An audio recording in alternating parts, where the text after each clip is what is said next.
Morning. Is this on? I guess is it on? Yeah, it's on. Good morning. My name is Travis Hurley. I actually go with Dr. Wandell most of the time now to speak together because he will not allow his wife Tabitha, who's sitting right there, to speak with him anymore. She usually, number one is she doesn't, she's like, I like to be low key, but mainly it's because she makes Wandell cry every time that they do it. So that's why he's cut her out and I've jumped in. Dr. Wandell and I have known each other for a long time, haven't we? A long time. We used to be arch rivals where John Whitson went to Happy Valley and I went to Happy Valley, and he played basketball at Elizabethton and none of us liked him ever. So that's just kind of how it was, no doubt, right?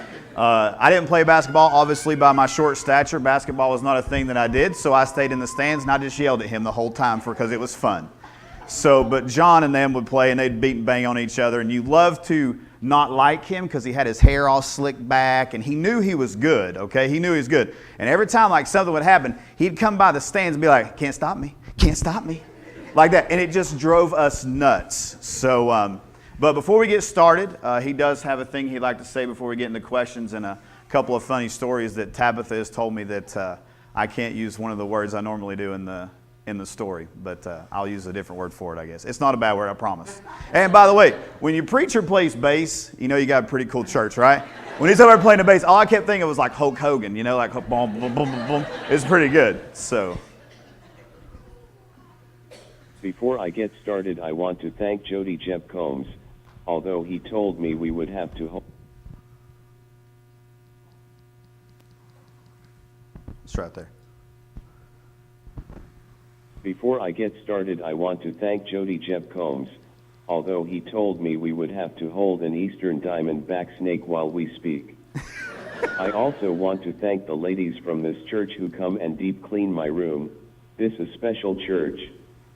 Oh yeah, on a side note, can someone please volunteer to clean Jonas' van? Pastor Ronnie, you have a great church. So as you can see, the sense of humor of Dr. Wandell has not went away at all. Anytime he gets a chance to jab somebody, he's going to do it. But before we get started, I'm going to give you a couple stories, kind of give you an idea of who Dr. Wandell is when he was the principal at Eastside, which now I'm the principal at Eastside, so we kind of like follow each other. It's kind of this weird thing that we have going on. At the last church we spoke at, someone called us Moses and Aaron. I said, whoa, whoa, whoa, whoa, whoa, whoa. That's a little much. Maybe like Batman and Robin, maybe, you know. But two funny stories to get started. The first one is a little guy named Colby. He called him Cheese because of Colby Cheese. Had these bad hiccups. And Wandell, being Dr. Wandell, thought he was a real physician sometimes. So he's like, I can fix those. I can fix those for you, Coach Cheese. Let's go do this. So he picks Colby up by his ankles, flips him upside down. He's holding him like this, says, get a drink of water. Get a drink of water. He's like, what? Get a drink of water. So he's drinking water. Hiccup. Next thing you know, Colby passes gas right in his face. It was perfect. You're welcome. I'm not allowed to say fart, sorry, but because Tabitha gets on me. But so there's that story. Then as Dr. Wandell was going through this battle, he had a Segway. And he let certain kids ride a Segway sometimes. And one of the children that he chose was my oldest, Briley Reed, right there. And he said, get on there and just ride, Briley, right down the hallway. So Briley, being Briley and following what Dr. Wandell says, because he is the principal, he takes off on this Segway. But what failed to realize, Dr. Wandell didn't tell him how to stop it. So as he's going down the hallway, booking it, which I don't know how fast that thing goes, like 5, 10 miles an hour, 15? We'll say 20, make it sound better. 20, a little kindergarten kid walks out in front of my son, and my son splatters this kid. I mean, runs over him. Kids crying. One of the teachers, Miss Duggar, Teresa Duggar, she's smaller than I am. She's about that tall. She comes running out. Oh, no. Well, where's he to be found? He's nowhere to be found. You can't find him. He didn't even know what happened, and he comes around the corner and he starts giggling. So the kid was okay. He wasn't injured. There was no major injuries or any of that stuff. So we were okay there. But that's just a couple of funny stories. A lot of other funny stories that we probably can't tell here, right? Because of things that college-wise and all that we can't tell. I asked his brother Neil one time if he wanted to say anything. He's like, I can't say it in church, Hurley. We can't do that. But we'll get started. He's got an introductory thing he likes to do to kind of tell you about his equipment and all the things that he has. What you see in front of you is a $39,000 wheelchair. Yep, almost 40 grand, and it's not four-wheel drive and won't barely go 5 miles an hour. This aluminum pole, $1,400. It's holding a Surface Pro 4. Then that little cord connects to an iGaze Mobile Mini.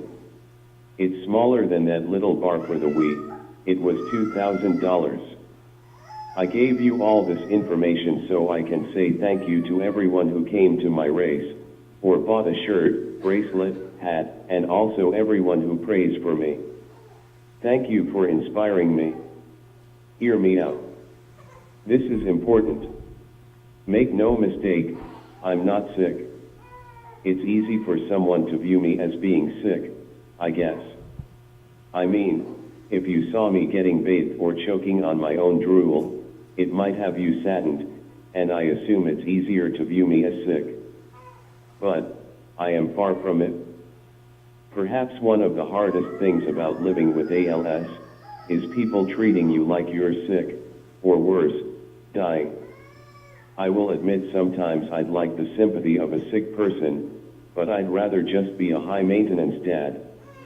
It's really hard to be around people that feel sorry for me, or worse, verbalize it. Sure, I may be more full of love, more tolerant, and more at peace than I ever was, but you shouldn't be saddened by that. Instead, celebrate it with me.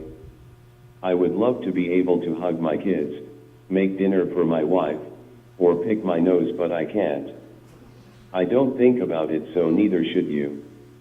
I don't mean to minimize the amount of work that goes into keeping me alive, but the hard work makes the good times so much more rewarding. Please pray with me. Dear God, I come to you right now confessing that I'm not worthy to be sitting here right now. But God, you are holy and more than worthy. I ask God that you hide me behind your cross and that these people will hear you and not me. God, I pray that for the next 20 minutes you open our hearts and minds and prepare us to receive your blessing. Bless them, Lord, in your mighty name I pray. Amen. Amen. Well, you must be hard up for a speaker to ask a guy to speak who has no voice. I assume you all know I have ALS. What is ALS? ALS. Amyotrophic lateral sclerosis, also known as Lou Gehrig's disease, is a progressive motor neuron disease that results in the inability of the brain to initiate muscle movement.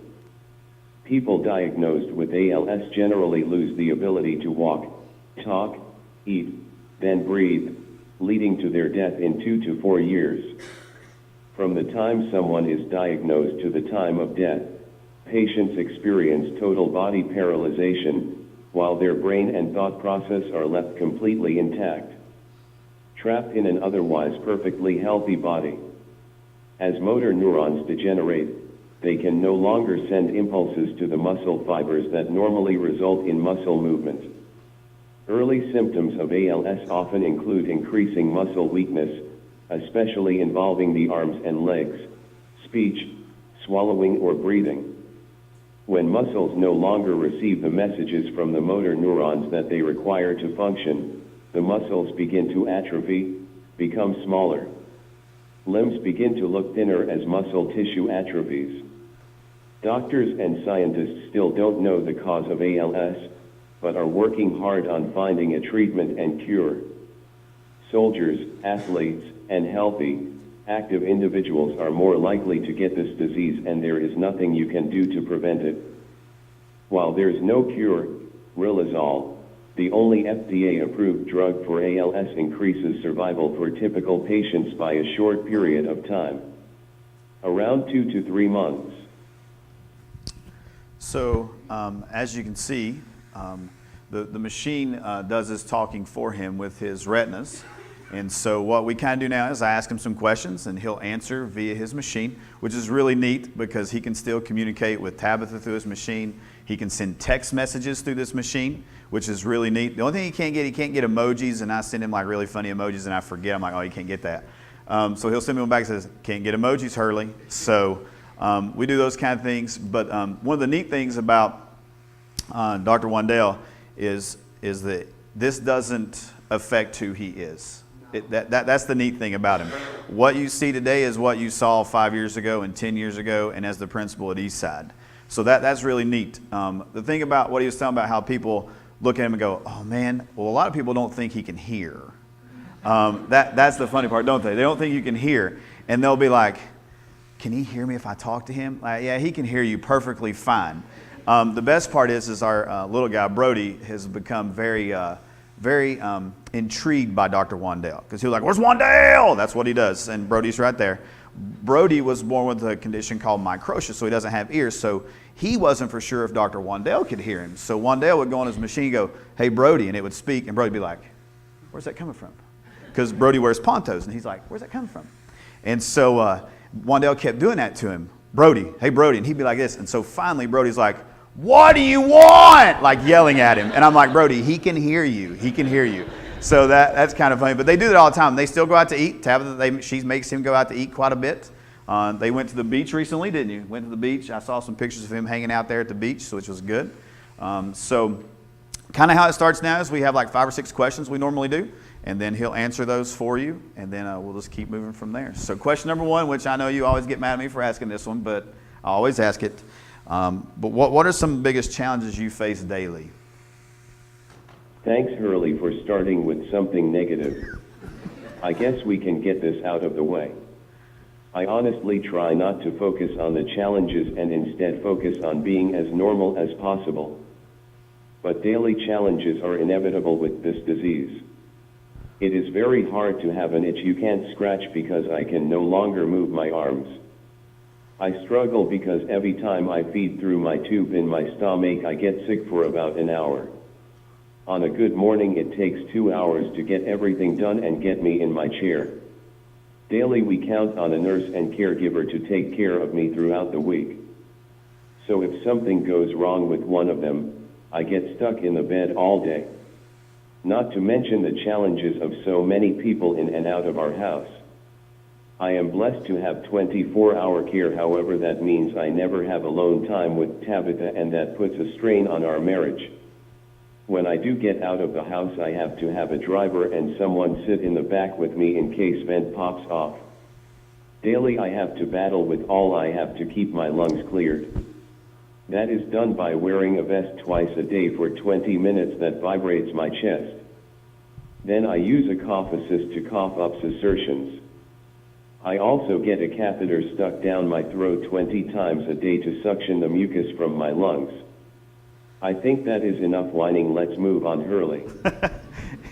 He always gets mad when I start off with a negative question, but it's one of those questions people ask, like, what does he face daily? He would rather talk about the great things he does daily, but it's always good to hear those things. I don't know if you know much about Dr. Wandell, but he was an avid runner. He loved running. That was something that he just was passionate about. He actually pulled our librarian, TJ Brown, who's not here this morning. He's actually had to go to a soccer match in Nashville. He didn't want me to tell you that, but hey, a soccer match with his son Patrick. But so they like to run a lot, and he still runs. And there's actually guys that push him, ladies that push him. Jeff Vance is here. Jeff does a lot. Jeff doesn't want any knowledge of it. He's like, don't you ever bring me up. But he does run with Dr. Wandell a ton. They push him in his chair. So the next question is about his running and what keeps him going. So when you're running these races, Dr. Wandell, what's one of those things that you just think, man, that's one of my favorite things when we're running?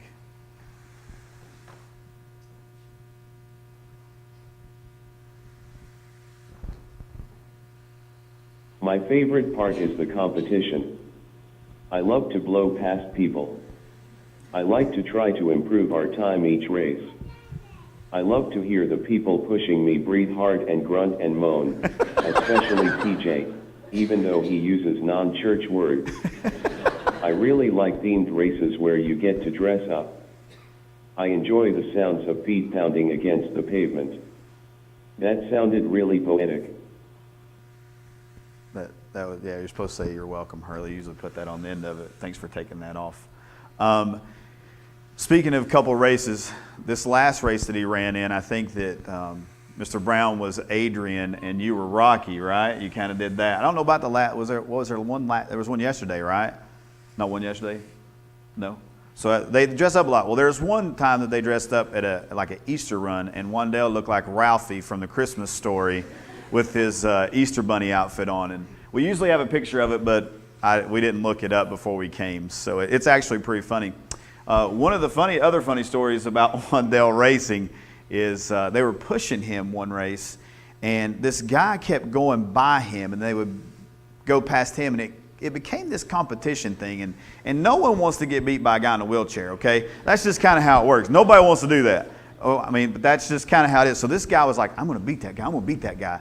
Well, he was so excited about beating Wandell and the team that he stopped right after the finish line. And you're supposed to run through the finish line. Not that I run, obviously, but you got to run through the line. Well, he didn't. Wandell and all the team trucked this guy with his wheelchair. And like the guy fell down, and TJ's like, get some of that, yeah! But his cousin Justin was like, we just hit that guy. So Justin was like, man, are you okay? Are you okay? And Wandell was like, just laughing and just like letting it go. So it's just what happens. The competition doesn't end, does it, Jeff? It doesn't end. Like, I think he was bragging the other day about, like, I think you just made one of your best times, right? Not too long ago. So he was pretty fired up about that. So with this running, what keeps you running in these races? I continue running because I love to compete. However, there is a much deeper purpose that drives me. I want to share a story to help describe this purpose. Around the 1st of March, Team Wandell traveled to Lexington to conquer the Bluegrass Half Marathon. What is ironic is this was TJ's idea, and he faked an injury, and we found out why about halfway through. This course was brutal. Back to my purpose. Suddenly a lady asked my team if we needed help, and of course my 3-person team said sure. Long story short, she was a trauma nurse, and this was first long race since Drake. God sent an angel to comfort me and my team. Furthermore, after the race she told me she came out to run this race for herself but finished the race because of me. You see, every race, I am the only adult being pushed. Everyone else is pushing children.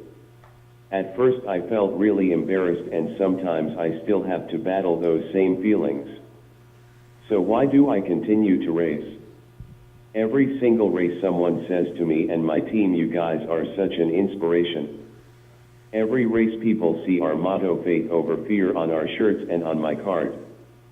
So I continue to race to spread God's word. I continue to race so my team and pushers can be praised for selflessness. I continue to run to inspire others to run. So he continues to run. Usually in this time, he usually takes that off, and he usually asks me this silly question of, when are you going to run, Hurley? But thanks for deleting that. I appreciate it. Because he aggravates me about running, and obviously, as you can tell, I don't run very often unless it's after a food truck or the kitchen. So I usually do that. But the next question we kind of combined into, we took 2 questions and combined it into one. With this journey with ALS, where have you seen God's faithfulness, and what is God doing and teaching you right now at this moment with this journey? I see God's faithfulness daily. I can't list everything because I think B. Hurley wants to get home to watch the Yankees. ALS, as you can see, takes away a lot of my abilities. In spite of that, God has given me a peace that is beyond explanation. I don't ever worry about a cure because I know the worst thing this disease can do to me is kill me. And if and when that happens, I know where I am going, and that is so exciting. Amen. I believe God has prepared me for this challenge my whole life. Statistically, I should have been a failure. Life for me never seemed easy to others. However, God surrounded me with people who loved me. I failed Him many times, such as having a baby outside of wedlock at age 21, or getting divorced. But God stuck by me, matured me, and made me the man I am today. Most recently, God's faithfulness has been revealed through others. I have been blessed with many new friends, many of whom I go to lunch with throughout the week. The Hurley family landscaped right outside my door. My friends Jared, Daniel, Jody, and my father-in-law built a retaining wall in our backyard. I am blessed with encouraging cards in the mail every week. Thanks to random generous monetary gifts and race funds, we have been able to keep a caregiver to assist daily. My East Side family has and always will be a blessing. And the East Side family, we make sure at East Side Elementary that, just because he's not the principal there anymore, and I had big shoes to fill figuratively and literally. I think you wear a size 14, don't you? Is that what you wear, 14? So, we make sure, just like this last school year, the Early Learning Center was dedicated as the Wandell Early Learning Center for what all was accomplished at Eastside in the 8 years he was principal there. So that's a huge honor. So when you come in the building, you see a plaque there that says Wandell Early Learning Center. So every time I come in, I get to see his face. I'm like, hey, there's Wandell. But really, I don't even look at it. I'm like, I don't do that. I'm like, oh, Wandell again. I'm sure he's going to say something mean to me, which is okay. But it's really cool how the East Side community and just the community in general here in Elizabethton have just like latched on to this faith over fear that he has chosen to use with the races and those things. So you still wear a 5. No, I don't. I wear a 10.5. See, this is why you got to cut that thing off when he's not talking back there, because he says I wear a size 5. I got a bigger foot than no, I wear a 10. So it's kind of cool to see. A lot of times people think they forget things because he's out of sight, out of mind, because he's not out in the open and stuff. So that's why we do these things. We go out, we have the races and those kind of things. So one of the last questions that we usually do is because we know that everyone faces hard times. I face hard times being a principal at the building that he was at, not because that he was there, but just because of it's just a hard job. People always want your attention. And I'll vent to him through a text and he sends an encouraging thing back, which is really neat. Or he'll send back something that's really funny to get me to laugh. So, but we usually ask this question because there's probably people sitting here in church that struggle with things, that struggle with hard times. And it's always nice to hear what he has to say about this. So if you could say one thing to someone who is struggling or going through a hard time, what would you say to them? To everyone facing a hard time in life, which we all will, I say find a friend who walks close to God and share your struggle. The Bible tells us God is near the brokenhearted, and God has comforted me through my relationship with Him and other people. Fight with all you have, and when you can't fight anymore, let someone fight for you. I want to share with you a few verses I cling to in the midst of my struggle. Romans 12 and 13. Be joyful in hope, patient in affliction, faithful in prayer. Share with the Lord's people who are in need. Practice hospitality. Joshua chapter 1 verse 9. Have I not commanded you? Be strong and courageous. Do not be afraid, do not be discouraged, for the Lord your God will be with you wherever you go. Exodus chapter 14 verse 14. The Lord will fight for you, you need only to be still. James chapter 1 verses 2 through 4.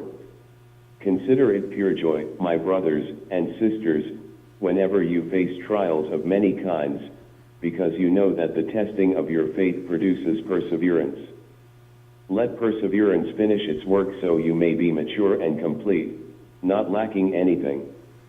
I want to speak to the students for a second. I want you to hear me out on this. Cling to what will last. Put your time, money, energy, and heart into what will last. Not sports. My career ended at age 19 due to a devastating knee injury. Not your husband or wife, because if statistics are right, my wife will lose her husband before the age of 40. Not your parents, because if statistics are right, my daughter, stepdaughter, and stepson will lose their father before they get out of high school. At age 38, I can tell you the only thing that will last.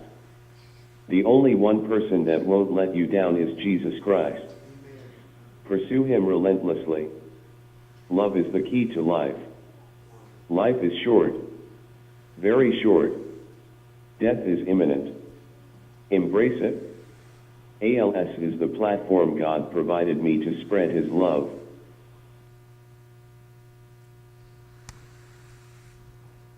As you can see, we like to do that one just because it's something that he has to say about hard times. You know, a lot of times I don't think most people, you know, I forget a lot, like you know, he can't go on a date with Tabitha without an extra person. You know, I think about those things, and that's tough. You know, like, I mean, I know it's tough because I have 3 children, and my wife and I can never get a single conversation in because we got 3 running around. But, you know, and that's not really hard. You know, we can say, hey, kids, go play. But they always have someone with them. So it is hard, you know. And people think, oh, ALS is hard. Listen, he has used this platform to do so much for the kingdom of God that it's not even, I can't even begin to tell you the impact that he's had, not only when he was running and doing those things, but now that he's been given this one, this is why we go speak together. You know, it's an honor for me to be able to do this with him because we are really tight, and it's just neat to be able to do these things. We got the last one on there still. There we go, that one. And so the last one, the last question that we have for the morning is, you know, a lot of people get these things, or they get cancer and those things. They just want to give up, but he doesn't give up. He keeps pushing people to keep going beyond where they think they can go. And so, what keeps you personally moving in your faith, your faith walk? What keeps my faith moving is how God keeps showing, revealing His faithfulness. I experienced this mainly through relationships. When I was at Eastside, I taped a sign on the faculty bathroom doors that said it's not about programs, it's about people. I believe that to be true about the church as well, and we are the church. It's not about your Sunday school curriculum or how many Bible verses you can recite. It's about loving others. It's about relationships and how we treat other people. What keeps my faith moving is first and foremost my relationship with Jesus Christ. We are called to be servants, and that gives each and every one of us a purpose to live. All right, so that kind of ends that part of it. There are several ways that you can keep up with what's going on with Dr. Wandell, and that is the Team Wandell Facebook page. I don't have Facebook, so my wife takes care of that part. But the Facebook page, you can do that. September 23rd, you can come out and support him. You can walk or run. I prefer to walk, but you can run at the Race for Wandell there at Eastside Elementary. That's already been approved and all those things, so we'll be doing that.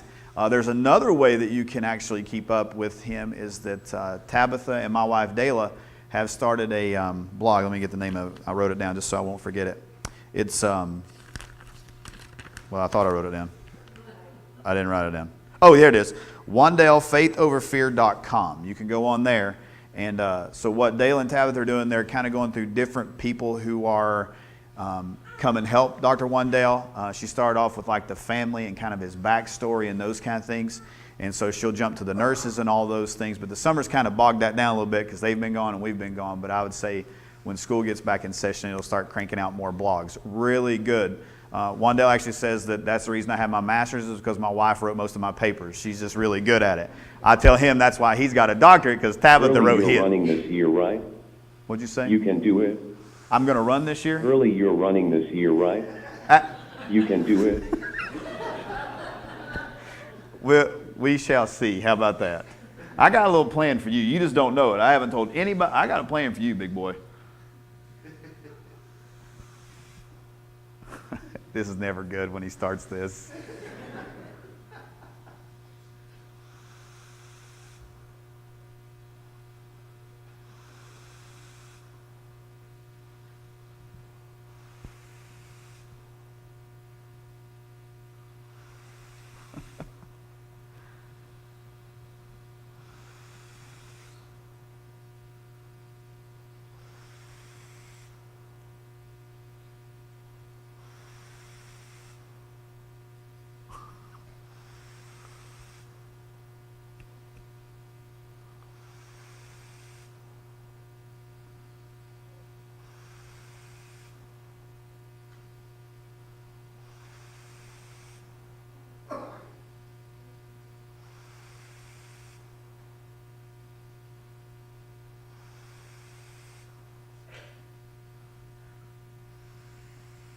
this is when you're texting him, it takes a little while to get one back sometimes. Like, is he even going to answer me?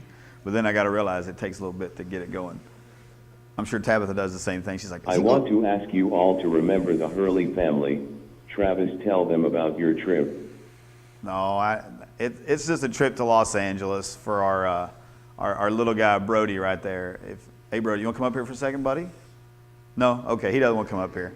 But we adopted Brody 3 years ago, and it's been one of the best things that the Hurley family's ever done on our end. And then we kind of get to join with him to kind of tag team these things, which is really neat. But we traveled to Los Angeles to meet with some surgeons next week, right before school starts, to talk about maybe doing some ear surgery for Brody to get him some ears. So that's kind of a big deal. I know Wandell prays about that a lot, and we appreciate that. So, but we'll be going. We meet with 6 different doctors in about a day and a half time, and then we'll fly back on the red eye, and I'll drive straight from Nashville to school. So, so that should be fun because teachers get all antsy when it gets started. So I'll be really tired. I'll be like, I don't know how to answer that question right now. So, but yeah. So once again, thank you for having us. Thank you for having Dr. Wandell come and speak to you. As Mr. Brown put on Facebook, I hope our prayer together is that you leave energized to go out and tackle things that are in front of you. It's not to be like, oh man, poor Wandell. It's not that. It's about being able to see that you can tackle anything that comes your way. And via his message to you, I pray that occurred today. So thank you guys for having him. Oh, wait a minute. See, this is why you got to mute that thing in the back.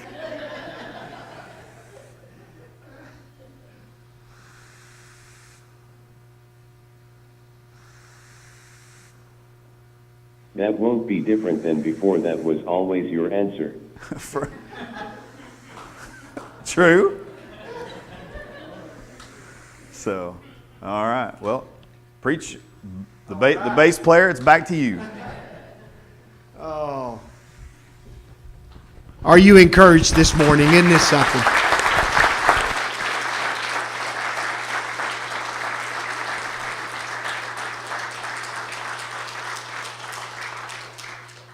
I met Dr. Wandell like many of you did, just as an educator. But there are educators and then there are educators. And he was an educator.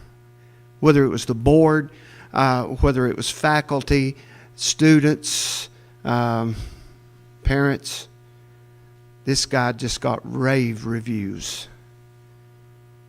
I became more aware of Dr. Wandell when I received the news that many of you received of his diagnosis. I got to meet him personally a few weeks ago. Jody and I went down to his home, and what Travis said was true. It's a madhouse all the time. It really is. But he has got a team. He really does. And I don't know if she's going. Evidently, she's not going to say anything today. But I was talking with Josh about the support he had and everything, and mentioned something about his wife, and he said, "She's the hero. She is the hero." God bless you and your family. All of you who are on Team Wandell, thank you so much. Josh, I want to sing you a song. It won't take but a second.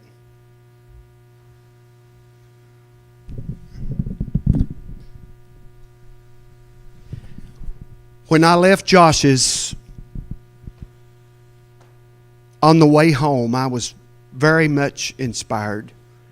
And I thought of this song. I hadn't thought of it in years. But I want to sing it for you.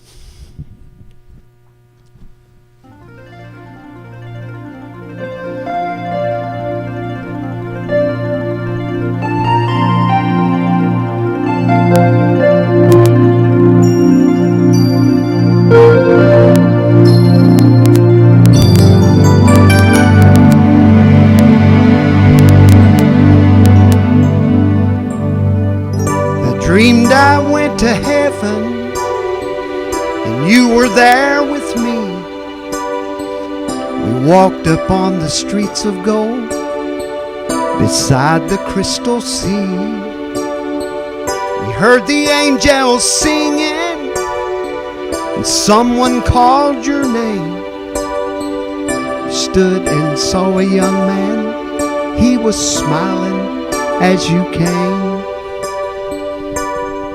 He said, friend, you may not know me now. But then he said, but wait, you used to teach my Sunday school when I was only 8. And every week you would say a prayer before the class would start. And one day when you said that prayer, I asked Jesus in my heart. Thank you for giving to the Lord. I am a life that was changed. Thank you for giving to the Lord. I am so glad you gave. Then another man stood before you and said, remember the time a missionary came to your church. His pictures made you cry. You didn't have much money, but you gave it anyway. Jesus took that gift you gave, and that's why I'm here today. Thank you for giving to the Lord. I am a life that was changed. Thank you for giving to the Lord. I am so glad you gave. One by one they came, as far as eyes could see. Each one somehow touched by your generosity. The little things that you had done, sacrifices made,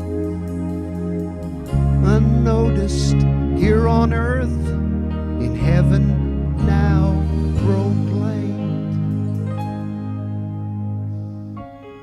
I know up in heaven we're not supposed to cry, but I'm almost sure there were tears in your eyes as Jesus took your hand and you stood before the Lord, and he said, my child, look around you. Great is your reward. Thank you for giving to the Lord. I am a life that was changed. Thank you for giving to the Lord. I am so glad you gave. Thank you for giving to the Lord. I am a life that was changed. Thank you for giving to the Lord. I am so glad you gave.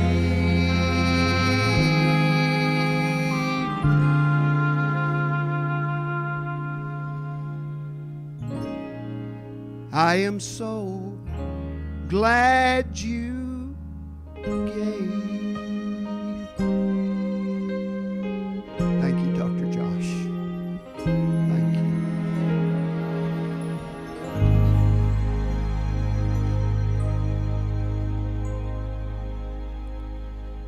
we have an opportunity.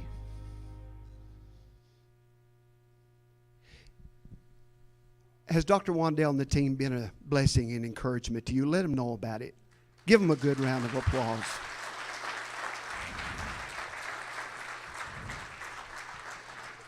We have an opportunity to be able to help and be a part of allowing them to go somewhere else. And I have been blessed immensely. And I like to share blessings. I would like other people to be able to hear and see Dr. Wandell. We have an opportunity to do that. I want you to be very, very prayerful this morning about what God would have you to share. Elena's going to come. She's just going to play something. That's all we'll do. But I'm going to ask you, you know how conservative I am. I'm going to ask you to be just as liberal as you can in your giving. That word's hard for me to use sometimes.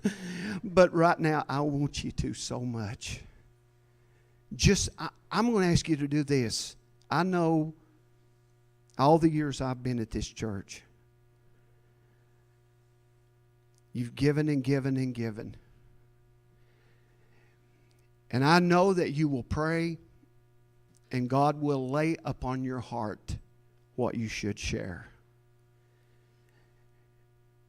I know a little bit about some of the costs. Dr. Wandell talked about that.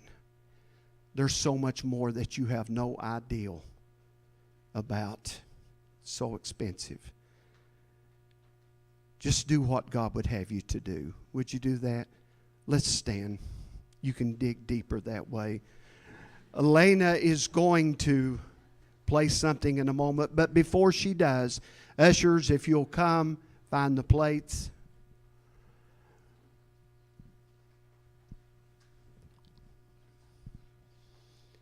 Just do what God would have you to do. By the way, while they're coming, there are, Jody, there is the table back there. Is it? Okay. There is a table back there in the foyer, and it's got some Team Wandell things on it.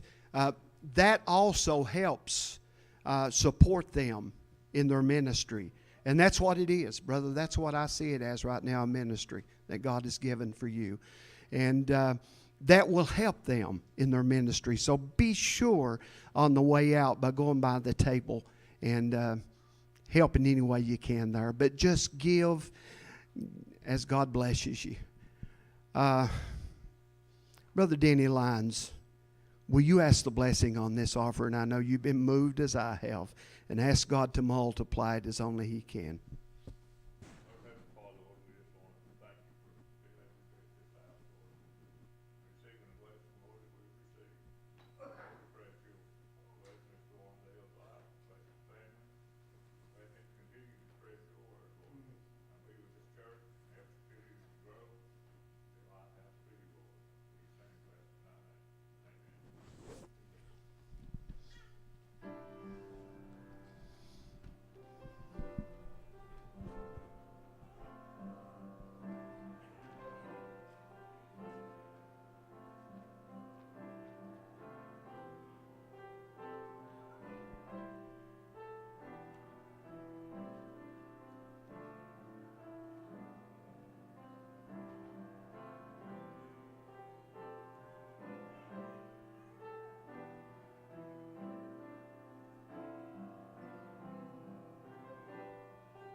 Thank you so much for your giving. Don't forget, remember that September date. That's September, what was it? The 23rd?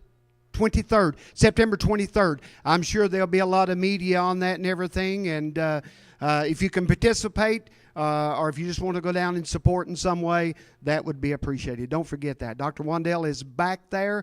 And thank you so much. So many guests. Thank you for coming. And it just speaks volume about how much you love this family. All right. Don't forget Sunday evening services. I will be away this evening, but a good friend of mine will be here. Pastor Doug Ranshaw will be here. He'll be speaking to you, so don't forget 6 o'clock services. Let's bow and be dismissed in prayer. Brother Bob Phillips, dismiss us in prayer, will you, brother?